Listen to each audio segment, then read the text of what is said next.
Hello everyone, आज इस video में टीएमएच क्लास 9th के एक क्वेश्चन में वर्क पावर एनर्जी का एक क्वेश्चन है। ये बहुत ही इंपॉर्टेंट क्वेश्चन भी और इसे अच्छे तरीके से समझते हैं। क्या है क्वेश्चन में? The human heart forces. अब इस क्वेश्चन में क्या हो रहा है कि जो ह्यूमन हार्ट है उसका क्या काम होता है? ब्लड को पंप करने का काम है। ठीक है, वो बायो में स्ट्रक्चर पढ़ते हैं, कहाँ से ब्लड कैसे पंप होता है, हमें बेसिक्स कुछ समझना है कि ह्यूमन हार्ट जो है वो 4500 सेंटीमीटर क्यूब ब्लड को आर्टरीज में पंप कर रहा है। ठीक है, सपोज करते हैं कि ये हमारा हार्ट है। ठीक है, एक्चुअली हार्ट ऐसा होता नहीं है, लेकिन फिजिक्स में हमें बस समझना है ये एक काम करता है किस चीज़ का? पंप का। ठीक है, अब ये क्या करेगा? ब्लड को आर्टरीज में पंप करेगा, यानी कि कुछ इस तरीके से आर्टरीज है, इस आर्टरीज में ब्लड को पंप कर रहा है। ठीक है, कितने ब्लड को पंप करता है? 4500 सेंटीमीटर क्यूब ब्लड पर मिनट, यानी कि एक मिनट में 4500 सेंटीमीटर क्यूब ब्लड को वो आर्टरीज में पंप कर रहा है। ठीक है, अच्छी बात है। उसके बाद कह रहा है कि उसमें जो प्रेशर है, under a pressure of 15 centimetre of Hg।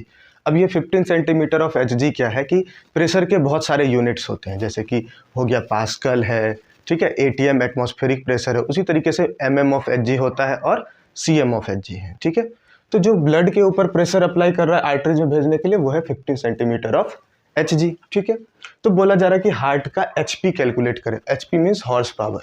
अब जैसे ये चीज टर्म आ जाए ना, हॉर्स पावर, यानी कि हमें कैलकुलेट करना है पावर। ठीक है, अब एक चीज समझते हैं, पावर क्या होता है? Energy, the rate of doing work. ठीक है, ये एनर्जी बाय टाइम होता है। एनर्जी बोल सकते हैं वर्क बाय टाइम, तो पावर हो जाता है वर्क बाय टाइम।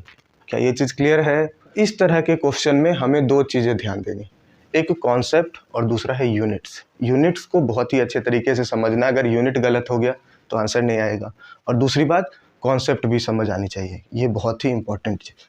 तो अब ये है हार्ट, वो ब्लड को क्या कर रहा है? पंप कर रहा है। किसमें? ये आपके आर्टरी में। ठीक है, अब आर्टरी में जैसे ही ब्लड को पंप करेगा, ठीक है, तो वो इस साइड से इसके ऊपर कोई फोर्स लगाएगा।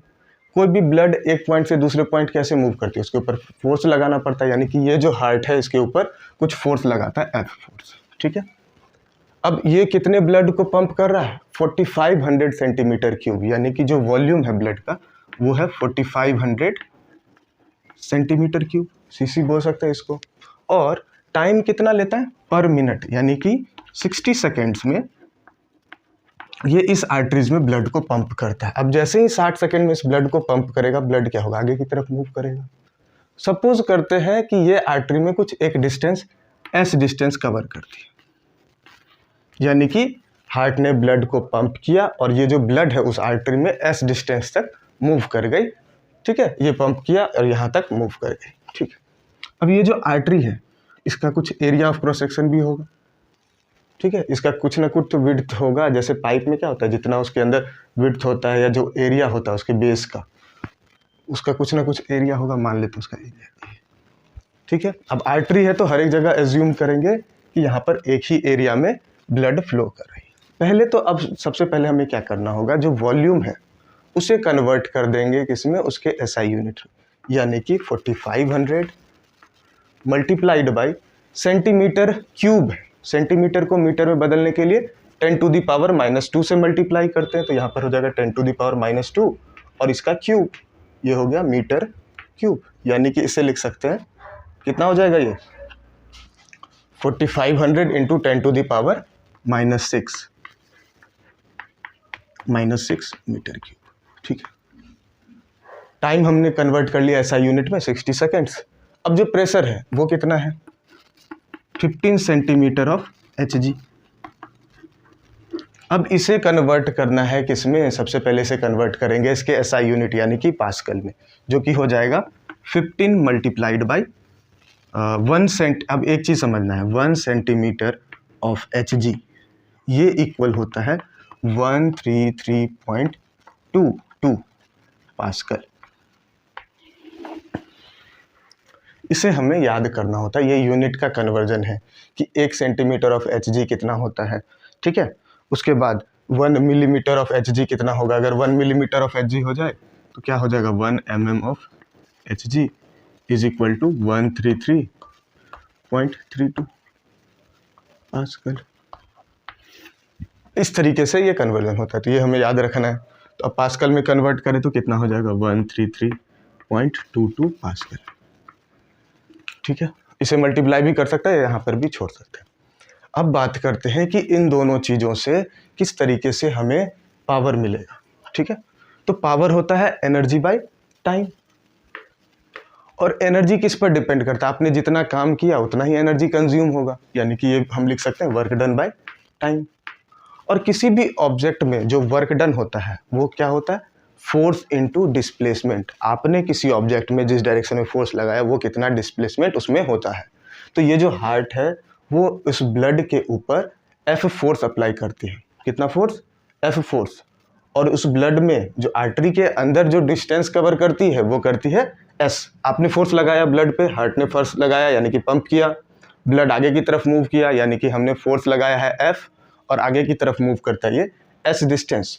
तो इस केस में जो पावर है वो क्या होगा, वो हो जाएगा वर्क मीन्स फोर्स, इस डायरेक्शन में फोर्स है और डिस्प्लेसमेंट भी इसी डायरेक्शन में, force into displacement by time.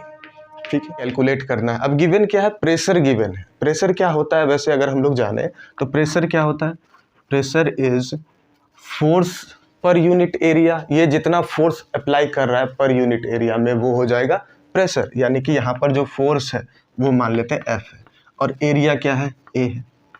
Clear है ये चीज़। तो यहाँ से अगर फोर्स कैलकुलेट करें, यहाँ से अगर फोर्स कैलकुलेट किया जाए तो वो आ जाएगा pressure multiplied by area, pressure multiplied by area.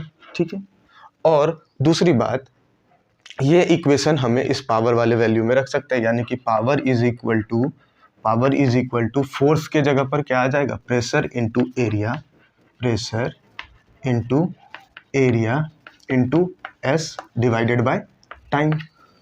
अब हमें एक चीज़ और देखना है, एरिया ऑफ बेस और ये जो डिस्प्लेसमेंट है, अगर किसी भी सिलेंडर की बात करें तो बेस का एरिया उसमें अगर एस को मल्टीप्लाई कर दे तो वो वॉल्यूम के इक्वल हो जाता है। ठीक है, तो इस तरीके से हम ये लिख सकते हैं कि pressure into volume divided by time, pressure into volume by time. अब इसे अगर कैलकुलेट करें तो प्रेशर कितना है, प्रेशर है 15 इंटू 133.22, वॉल्यूम कितना है 4500 इंटू 10⁻⁻6 डिवाइडेड बाय टाइम जो कि है 60 सेकेंड।